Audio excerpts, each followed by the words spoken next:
Assalamualaikum warahmatullahi wabarakatuh. Alhamdulillah, syukurillah. Wassalatu wassalamu ala rasulillah. La hawla wa la quwwata illa billah. Amma ba'da. Alhamdulillah, hari ini kita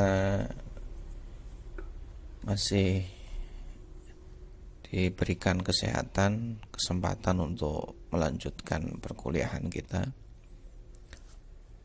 Pertemuan kali ini adalah pertemuan ke-7 sebelum nanti kita menghadapi ujian tengah semester.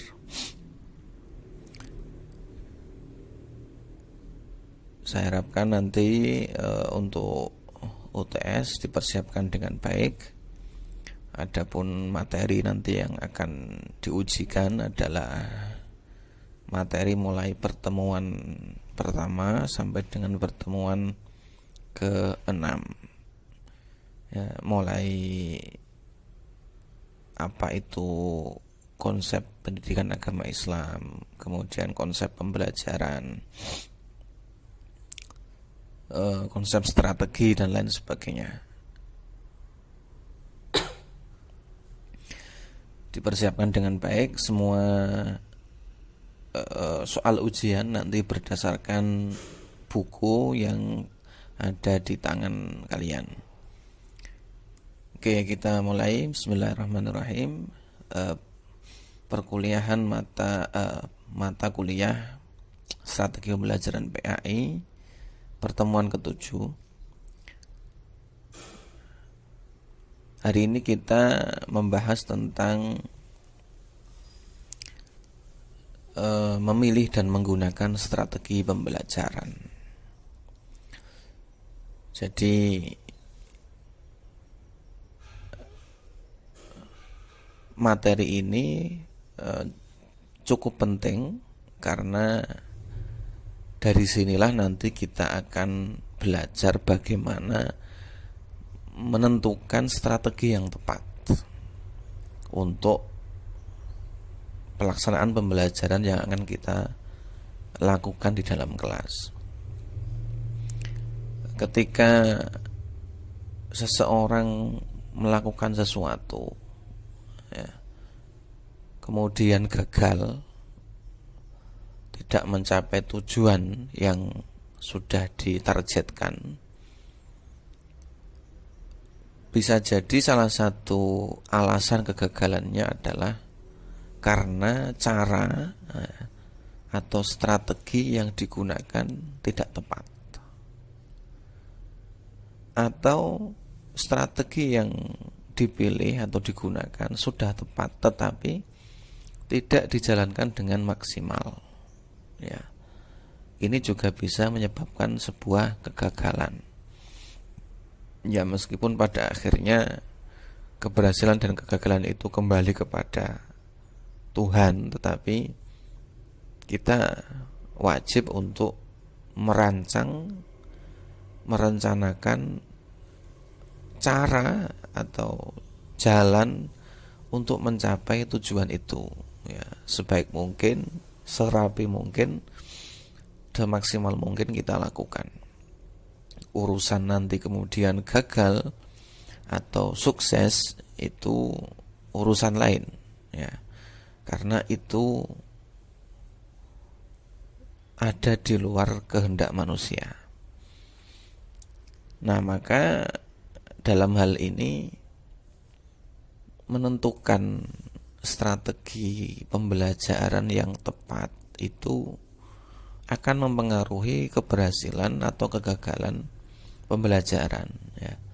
Jika strategi yang dipilih itu sudah relevan, digunakan sebaik-baiknya, dilaksanakan atau dijalankan sesuai dengan rencana ya, niscaya pembelajaran akan berhasil. Tetapi jika strateginya tidak tepat ya, atau strateginya sebenarnya sudah bagus tapi di lapangan tidak dilakukan dengan baik, tidak sesuai dengan yang direncanakan, ya Kalau misalnya gagal ya itu wajar. Ya. Karena strategi akan sangat memengaruhi pencapaian terhadap tujuan. Nah, ada beberapa langkah ya, dalam menetapkan strategi pembelajaran. Langkah yang pertama, ya ini sebelum kita menetapkan sebuah strategi, kita perlu melakukan step-step ya, melewati langkah-langkah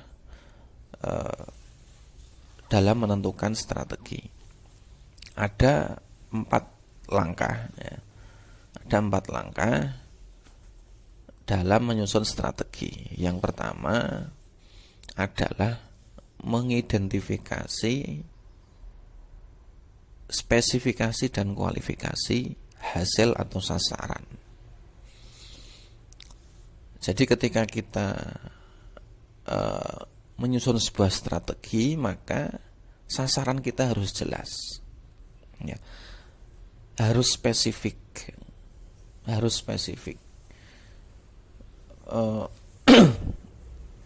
Kita mau kemana ya, mau ke Bang Sri, itu Bang Srinya mana ya. Kemudian tepatnya di desa apa, RT berapa, sampai di sana dalam berapa menit, di sana jam berapa. Itu harus jelas dan pasti ya. Agar arah kita dalam berjalan itu tidak ngerambiang ya. Jadi arah kita itu jelas. Ketika spesifikasi dan kualifikasi hasil atau sasaran itu jelas dan pasti ya, maka nanti kita akan mudah dalam menyusun strategi ya. Saya contohkan misalnya ke Bang Sri itu ya, kalau lokasinya jelas, RT RW-nya jelas ya, sampai di sana harus jam berapa, maka itu bisa kita susun strategi dari rumah. Kita dari rumah harus berangkat jam berapa, butuh waktu berapa menit untuk ke sana. Ke sana naik apa ya, harus jalan cepat atau santai. Nah, itu bisa kita rancang dari rumah ketika kita tahu sasaran atau hasil yang kita tuju itu jelas. Nah, dalam pembelajaran juga begitu. Jadi ketika pembelajaran dilakukan, maka harus ada sasaran atau hasil yang pasti ya. Misalnya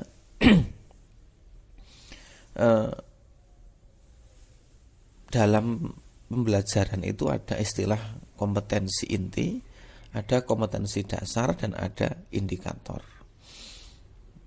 Kompetensi inti, kemudian standar kompetensi, indikator ini harus jelas. Jelas artinya terukur ya. Maka misalnya kompetensi inti memahami ajaran Islam dengan benar ya. Kemudian benar itu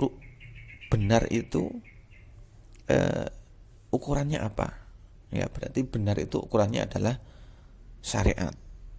Kemudian standar kompetensinya misalnya menjelaskan definisi sholat dengan benar, dengan jelas dan benar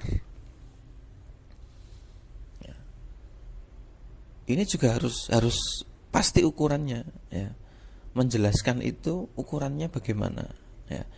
Siswa mampu menjelaskan itu ukurannya apa ya. Kemudian indikatornya misalnya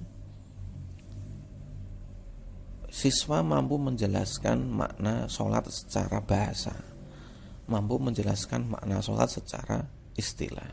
Nah, ini ukuran-ukuran dalam hasil yang harus dipastikan sebelum kita melakukan pembelajaran. Nah, tujuannya apa? Kenapa spesifikasi dan kualifikasi ini harus jelas? Ya seperti tadi, ketika ada ukuran yang jelas dalam hasil yang kita inginkan, ya maka kita akan lebih mudah dalam menyusun strategi pembelajaran.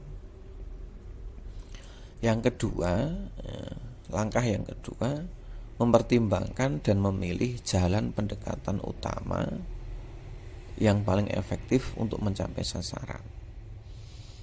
Ya,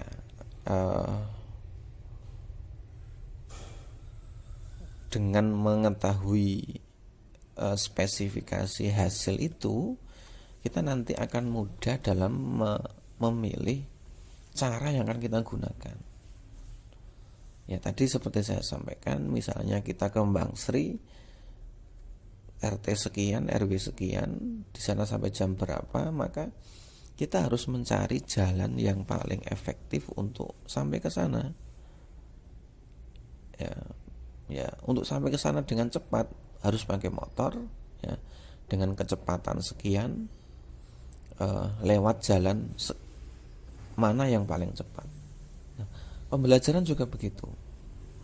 Ya, kita harus menentukan, memilih cara atau pendekatan yang paling efektif untuk mencapai hasil itu. Ya, apakah dengan pembelajaran langsung, ataukah dengan pembelajaran tidak langsung, ataukah menggunakan pembelajaran kelompok atau individu, menggunakan pendekatan teacher centered atau berpusat pada guru, ataukah pendekatan student centered atau berpusat pada siswa. Nah, ini ditentukan oleh tujuan yang akan kita capai. Jadi pendekatan yang kita gunakan itu harus sesuai dengan tujuan yang akan kita capai. Kemudian yang ketiga, mempertimbangkan dan menetapkan langkah-langkah yang akan ditempuh.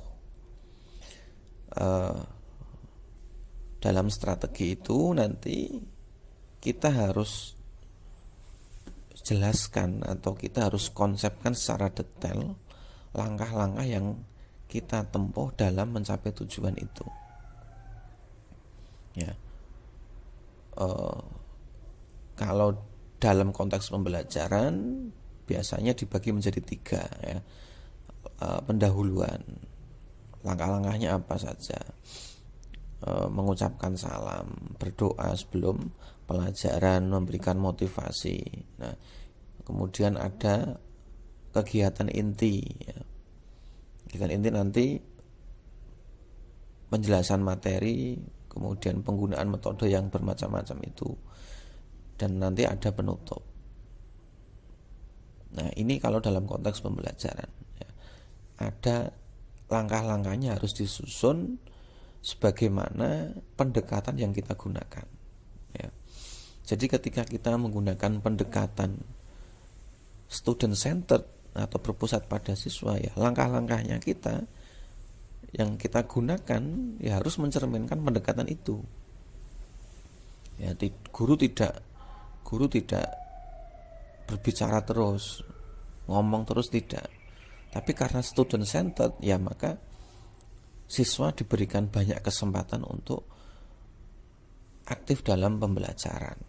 Nah, misalnya kita menggunakan strategi kelompok atau pendekatan kelompok dalam pembelajaran, ya dalam langkah-langkah itu ya kita nanti akan ada pembagian kelompok. Begitu. Yang terakhir, yang keempat, mempertimbangkan tolak ukur dan patokan.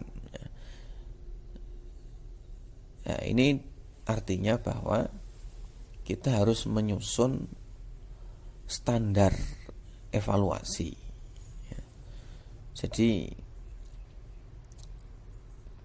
keberhasilan dan kegagalan kita itu bisa kita ketahui, ya jika kita ada patokan atau tolak ukur keberhasilan itu. Ya misalnya untuk mengetahui siswa itu mampu menjelaskan atau tidak, ya maka harus ada tes, ya.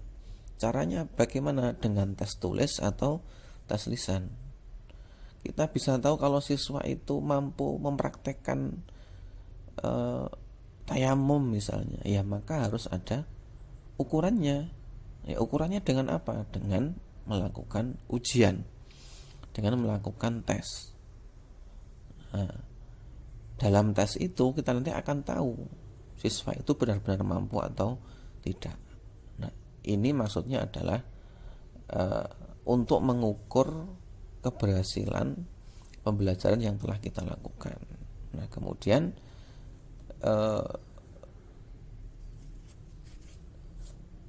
ada beberapa faktor, ya, yang harus kita pertimbangkan dalam memilih sebuah strategi.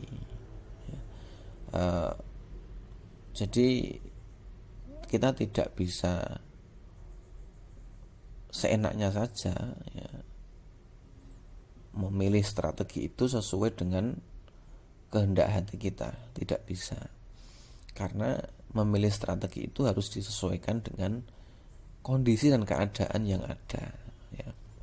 Ada beberapa faktor yang harus kita pertimbangkan, ya. Yang pertama adalah tujuan pembelajaran.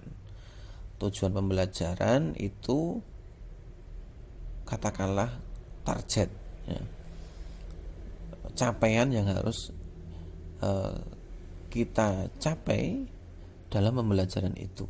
Nah, dalam konteks pendidikan, tujuan pembelajaran sebagaimana diteorikan oleh Benjamin S. Bloom itu dibagi menjadi 3. Yang pertama adalah tujuan kognitif, kemudian psikomotorik, dan afektif. Nah, ini teori taksonominya Benjamin S. Bloom. Taksonomi itu pengelompokan. Jadi Benjamin S. Bloom mengelompokkan tujuan pembelajaran yang macam-macam itu menjadi 3, secara garis besar menjadi 3, yaitu kognitif. Kognitif itu berarti tujuan pembelajaran yang sifatnya berupa pengetahuan. Yang kedua psikomotorik, ya, tujuan pembelajaran yang sifatnya keterampilan. Yang ketiga afektif. Afektif itu berarti sikap. Nah, bisa dilihat di tabel, ya. Itu ada contohnya. Kognitif itu kemampuan dalam menalar, ya, kemampuan dalam menalar atau berpikir. Nah, belum kemudian membuat level-levelnya, ya. Ada 6 level di situ. Level pertama itu pengetahuan, kemudian pemahaman, penerapan, analisis, sintesis, dan evaluasi. Itu tahapan berpikir seseorang. Jadi untuk anak kecil, ya, itu tahapnya mungkin baru pengetahuan, hanya sekedar pengetahuan saja. Tapi semakin dewasa, maka kemampuan berpikirnya harus dinaikkan, ya, sampai dengan evaluasi, ya. Maka kalau kamu itu mahasiswa, sebenarnya tingkat pemikiranmu itu tidak hanya pengetahuan dan pemahaman, harusnya sudah sampai pada evaluasi, ya. Jadi level kognitif 1-3 itu disebut dengan istilah LOTS, ya. LOTS itu lower order thinking skill, ya. Artinya kemampuan berpikir tingkat rendah. Jadi kalau kita hanya mengetahui saja, atau hanya memahami saja, atau hanya mampu menerapkan sebuah konsep dalam sebuah kasus, nah itu kita masih tingkat rendah. Pemikiran kita masih tingkat rendah. Pemikiran tingkat tinggi itu kalau kita sudah mampu menganalisis, mensintesis, dan mengevaluasi sesuatu atau menilai sesuatu berdasarkan konsep yang kita pelajari. Nah, Contohnya misalnya tujuan pembelajaran yang bersifat kognitif, ya di tabel itu sudah ada. Contohnya misalnya siswa mampu memahami hadas dan najis. Nah, ini berpikir masih tingkat rendah karena hanya sekedar memahami. Nah, nanti ketika ini mau dinaikkan ke tingkat yang tinggi atau tingkat HOTS, ya. HOTS itu higher order thinking skill, ya. Poin 4 sampai 6 itu kemampuan berpikir tingkat tinggi, ya tinggal kita naikkan saja. Bagaimana menaikkannya? Ya berarti siswa mampu mengevaluasi, ya, mengevaluasi praktek penyucian hadas dan najis. Jadi cara untuk mengukurnya, ya, ada kasus sebuah kasus seseorang yang berwudu misalnya, atau seseorang yang beristinja misalnya, kemudian siswa diminta untuk menilai, ya, seberapa benarkah wudu orang itu. Nah, itu evaluasi, itu sudah berpikir tingkat tinggi. Nah, tujuan kognitif, ya, tujuan kognitif itu bisa dicapai dengan beberapa metode, ya. Misalnya ceramah, diskusi, presentasi, debat. Itu cukup untuk mencapai tujuan pembelajaran yang bersifat kognitif. Jadi kalau kamu ingin agar siswa kamu itu mampu memahami hadas dan najis, itu ceramah, diskusi itu sudah cukup, ya, presentasi itu sudah cukup metode yang digunakan, ya. Jadi metode itu harus disesuaikan dengan tujuannya juga. Nah, tujuan pembelajaran yang kedua yaitu psikomotorik atau keterampilan, ya, gerak tubuh. Nah, di sini juga ada level-levelnya, ya. Ada 5 level di situ. Level pertama itu peniruan. Jadi ini juga tingkat rendah, menirukan gerak yang dilakukan oleh orang lain. Ini kemampuan anak TK. Kemudian penggunaan, ya, hasil dari meniru itu, kemudian misalnya dia tidak meniru tapi melihat, kemudian di tempat lain dia menggunakan tiruan itu namanya penggunaan. Kemudian ketepatan itu apakah perilaku atau keterampilan itu tepat dengan konsepnya. Jadi misalnya ada pelajaran sholat, ya, kemudian siswa itu diperlihatkan video tentang sholat, kemudian di waktu yang lain dia diminta untuk praktek. Tepat apa tidak? Ya, kalau dia sudah tepat berarti kemampuan keterampilannya dia sudah di level 3. Kemudian perangkaian dan naturalisasi. Yang paling tinggi itu naturalisasi. Naturalisasi itu keterampilan yang sudah melekat, ya. Sudah melekat, itu naturalisasi. Jadi tanpa melihat, tanpa menirukan, dia sudah mampu melakukan perbuatan itu sendiri. Ya, misalnya sholat, jadi tanpa melihat, tanpa meniru, dia sudah bisa melakukan sholat sendiri. Nah, itu level kemampuan keterampilan yang paling tinggi. Ya, contohnya misalnya di tabel itu sudah ada siswa mampu mempraktekkan tata cara menyucikan hadas dan najis. Ya, metode yang tepat untuk pembelajaran itu, ya simulasi, demonstrasi, dan role playing. Role playing itu bermain peran, bukan ceramah. Jadi kalau kita ingin siswa kita itu mampu mempraktekkan mempraktekkan tata cara hadas dan najis, ya jangan diceramai, jangan hanya diskusi, tapi langsung diajak praktek, demonstrasi, ya. Simulasi itu berarti guru yang mempraktekkan, siswa melihat. Kalau demonstrasi itu siswa diajak untuk melakukan, ya. Kalau role playing itu bermain peran. Bermain peran itu nanti dibikin semacam drama. Itu strategi itu metode yang tepat untuk mencapai tujuan berupa keterampilan.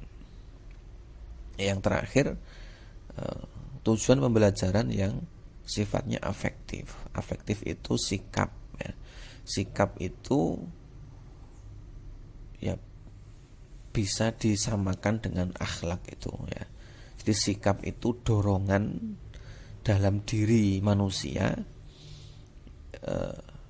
yang ada dalam diri mereka yang mendorong manusia untuk berbuat sesuatu, itu sikap, ya.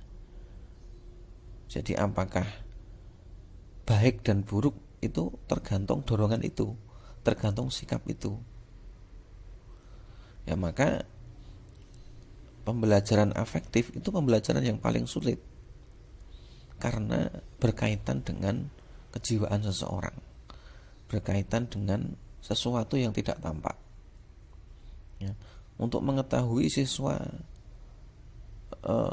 menghayati makna sholat itu kan kita tidak bisa, ya. Sulit itu. Untuk mengetahui apakah siswa itu meyakini bahwa kiamat itu benar, nah, itu kan sulit, ya. Kalau hanya menjawab pertanyaan, nah itu kan basisnya tidak keyakinan tapi pengetahuan. Jadi misalkan ada pertanyaan apakah hari kiamat itu benar, jawabannya ya, ya itu karena dia tahu konsepnya, dia belum tentu yakin.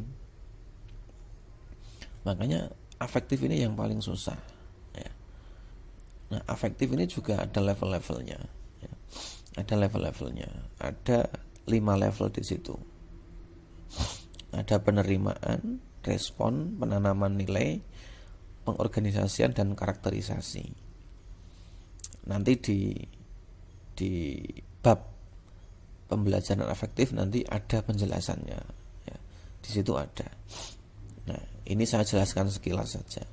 Jadi afektif itu kaitannya dengan kondisi kejiwaan, ya.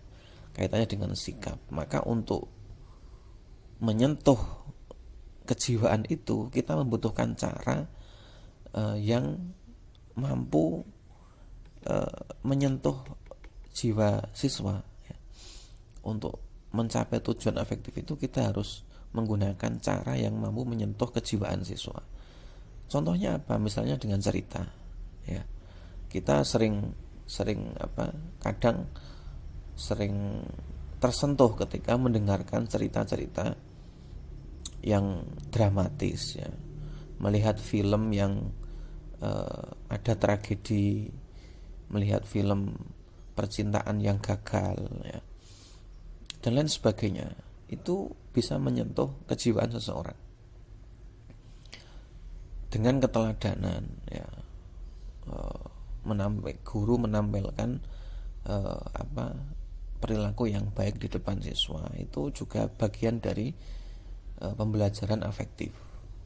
Kemudian pembiasaan, ya, membiasakan siswa untuk berdoa sebelum pelajaran, itu juga bagian dari pembelajaran afektif. Nah, untuk pelajaran PAI, afektif ini yang paling penting, ya, karena tujuan utama PAI itu kan akhlak, ya, sikap, ya, tidak hanya pengetahuan dan keterampilan, tapi sikap. Dan sikap ini yang paling tinggi di PAI. Oke, selanjutnya materi pembelajaran.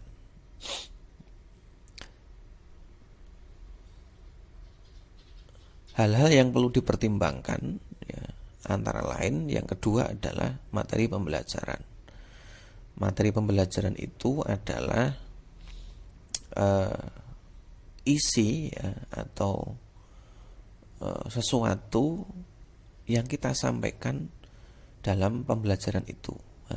Sesuatu yang harus dikuasai oleh siswa dalam pembelajaran itu namanya materi. Nah, materi sendiri itu dibagi menjadi 4 jenis. Di tabel itu sudah ada, ya, dan sudah sering saya sampaikan di dalam perkuliahan. Ada materi fakta. Ya, materi fakta itu materi yang isinya adalah berupa kenyataan. Ya, biasanya kalau itu fakta itu bisa dicek dengan teori 5W1H. Ya. Kapan, di mana, siapa, atau apa, bagaimana, dan mengapa. Kalau itu fakta itu berkaitan dengan peristiwa, ya kita bisa menggunakan konsep itu. Ya. Peristiwa itu terjadi di mana, terjadi kapan, ya, siapa yang terlibat, apa saja yang terjadi di sana, bagaimana proses kejadiannya, dan mengapa terjadi. Ya. Itu kalau fakta. Ya. Kemudian kedua konsep. Nah, konsep itu hasil pemikiran seseorang. Ya. Itu konsep. Hasil pemikiran atau hasil dari konseptualisasi. Ya, ada definisi. Kemudian ciri-ciri, klasifikasi itu adalah konsep. Contohnya misalnya definisi sholat. Ya. Syarat dan rukun sholat itu konsep. Kemudian prinsip. Prinsip itu adalah hal-hal pokok yang harus diyakini atau hal-hal substansial yang diyakini. Dan yang terakhir prosedur. Prosedur itu berkaitan dengan langkah-langkah atau tata cara mengerjakan sesuatu. Nah, misalnya langkah-langkah menyucikan najis. Nah, materi ini ya, materi-materi ini juga nanti akan mempengaruhi bagaimana kita menentukan strategi. Saya contohkan misalnya untuk mengajarkan materi berupa fakta, ya, untuk mengajarkan materi berupa fakta itu kita tidak membutuhkan praktek. Ya. Untuk mengajarkan materi fakta kita bisa menggunakan metode ceramah, ya, diskusi, atau cerita. Kita tidak butuh praktek. Ya ngapain praktek, wong materinya fakta. Berbeda kalau itu misalnya prosedur. Ya, prosedur bisa disampaikan dengan ceramah, ya, disampaikan bagaimana langkah-langkahnya, tapi yang lebih penting harus dipraktekkan. Nah, makanya guru harus mengetahui ini. Jenis-jenis materi ini harus diketahui oleh guru, karena kalau tidak nanti guru akan keliru dalam menentukan strategi dan metode yang digunakan dalam pembelajaran. Dan kemudian peserta didik. Yang ketiga peserta didik. Peserta didik harus dipertimbangkan sebagai seorang individu yang berbeda-beda. Ya. Guru harus mempertimbangkan karakteristik peserta didik yang bermacam-macam. Ada yang misalnya kita ngajar SD, ya, tentu berbeda dengan anak SMP, misalnya begitu. Ngajar di SD kita tidak bisa menggunakan metode diskusi, ya. Kita tidak bisa menggunakan metode debat, tidak bisa. Ya, yang kita gunakan barangkali ceramah, tanya jawab, ya. Kemudian praktek itu bisa. Nah, diperhatikan juga kondisi kejiwaan mereka, kemudian minat dan bakat mereka, kemudian lingkungan yang ada di sekitar mereka itu juga harus diperhatikan oleh guru dalam memilih strategi. Jadi ketika waktu pembelajaran itu misalnya sudah jam terakhir, ya, kondisi mereka sudah lelah, apalagi misalnya lingkungannya sudah tidak mendukung, ya, karena rame, yang lain sudah pada pulang semua, ya, ini guru harus menggunakan strategi yang mampu membangkitkan motivasi siswa untuk belajar. Ben ora kepengen mulai. Caranya bagaimana? Gitu. Biar siswa di jam terakhir ini masih tetap semangat belajar itu bagaimana? Tidak ngantuk, tidak pengen pulang. Nah, itu nanti mempengaruhi strategi yang kita gunakan dalam pembelajaran. Nah, yang keempat, fasilitas pembelajaran. Di dalam kelas itu ada fasilitas apa? Apakah ada komputer? Apakah ada proyektor? Apakah ada alat peraga yang lain? Itu juga perlu kita perhatikan. Nah, ketika kita menggunakan strategi yang banyak menggunakan media berupa gambar atau media gerak seperti visual, seperti video, sementara tidak ada proyektornya, yang tidak bisa, ya maka kita harus mencari strategi lain yang memungkinkan digunakan dalam keadaan tidak ada komputer, tidak ada proyektor. Ya misalnya out-learning, ya, pembelajaran di luar kelas. Nah, itu bisa dilakukan. Jadi tergantung fasilitas yang ada di dalam kelas itu bagaimana. Kalau fasilitasnya mendukung untuk sebuah strategi, ya kita gunakan strategi itu. Kalau tidak, ya kita harus mencari strategi yang lain.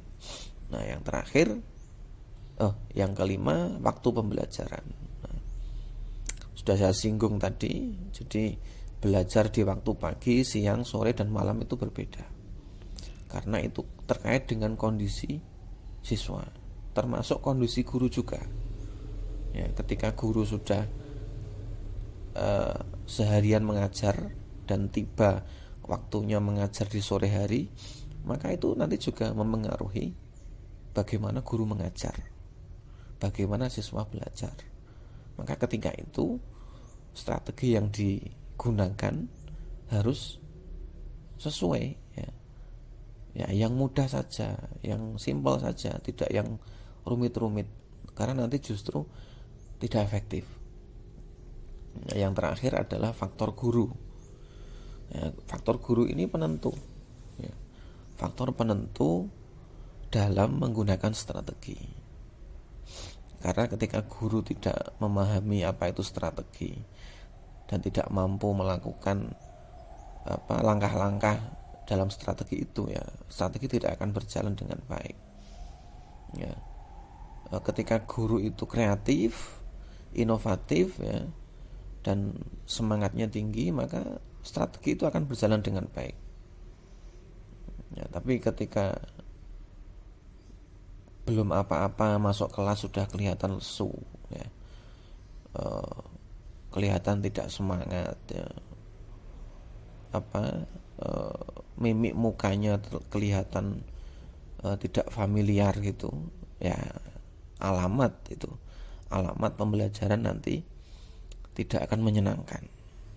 Nah, pasti kamu pernah mengalami itu kan, guru yang masuk kelas itu sudah auranya sudah tidak positif, itu tanda-tanda nanti pembelajaran tidak akan berlangsung dengan maksimal. Nah, makanya ada pepatah mengatakan itu ruhul mudarris itu ahammu minal mudarris. Ruhul mudarris ahammu minal mudarris. Jadi spirit seorang guru itu lebih penting daripada keberadaan guru itu sendiri. Ya. Ini ungkapan filosofis. Jadi meskipun ada guru di kelas, ya, tapi dia guru itu tidak punya spirit mengajar, ya seperti tidak ada guru, ya. Seperti tidak ada guru di dalam kelas karena spiritnya sebagai seorang guru sudah tidak ada. Nah, itu penting bagi guru untuk memiliki spirit guru, ya. Spirit guru itu ya yang semangat gitu, seperti yang kemarin di materi peran guru itu, ya. Guru sebagai mursyid, guru sebagai muallim, guru sebagai murabbi, guru sebagai murabbi, mursyid, muallim, kemudian motivator, evaluator, ya, pemecah masalah, itu harus ada dalam jiwa seorang guru.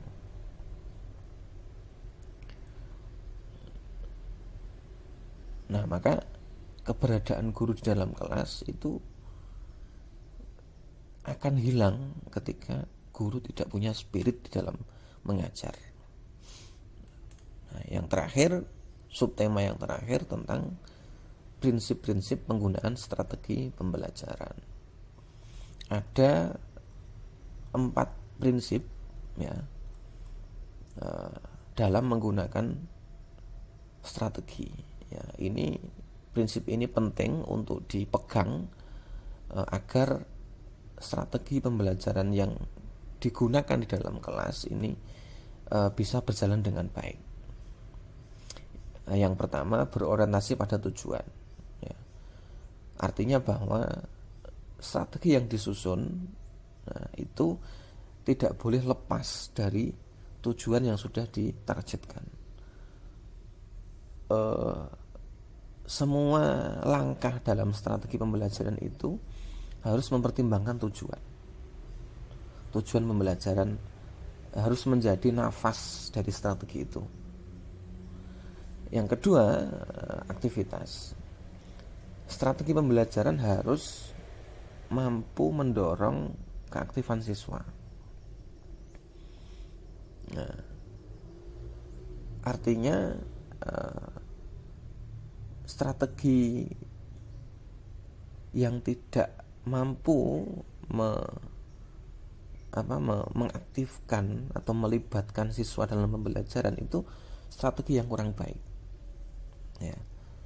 Karena kembali kepada prinsip konstruktivisme, ya, bahwa pembelajaran itu akan hidup, akan lebih bermakna jika pembelajaran itu dilakukan sendiri oleh siswa. Ya, maka strategi pembelajaran harus mendukung aktivitas siswa agar siswa itu terlibat aktif dalam pembelajaran. Yang ketiga, individualitas. Maksudnya bahwa strategi pembelajaran itu harus mempertimbangkan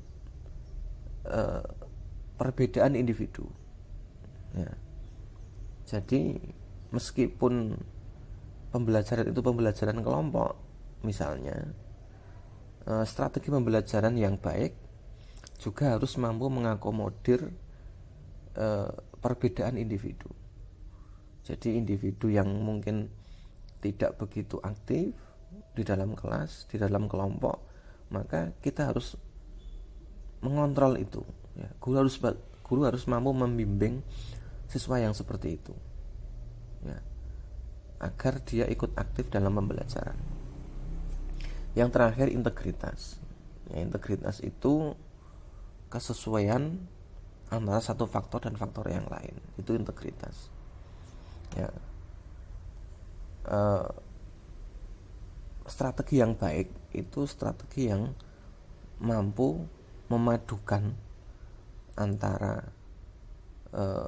kognitif, psikomotorik, dan afektif secara bersamaan, ya, secara simultan, secara integratif, ya. Jadi dalam pembelajaran itu, ya, usahakan jangan terlalu dominan dengan pengetahuan saja, tapi juga ada aspek praktiknya.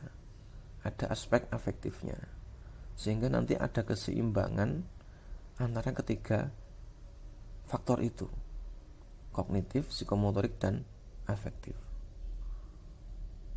Ini prinsip-prinsip yang harus dipegang dalam menggunakan strategi pembelajaran. Saya kira itu untuk pertemuan hari ini. Nanti bisa dilanjutkan dengan diskusi melalui grup. Sampai di sini dulu penjelasan saya. Kuliah mungkin nanti akan dilanjutkan setelah UTS. Kita tunggu perkembangan selanjutnya, apakah kuliah nanti masih dilakukan dengan cara daring ataukah sudah bisa menggunakan metode tatap muka. Yang jelas kita berharap bahwa kondisi seperti ini akan segera berakhir. Semoga semuanya tetap sehat, tetap semangat ya, meskipun kita berada di rumah terus dan barangkali juga sudah jenuh, tapi sekali lagi jenuh di rumah lebih baik daripada membahayakan diri di luar. Sekian, terima kasih. Wallahul muwaffiq ila aqwamit thoriq. Assalamualaikum warahmatullahi wabarakatuh.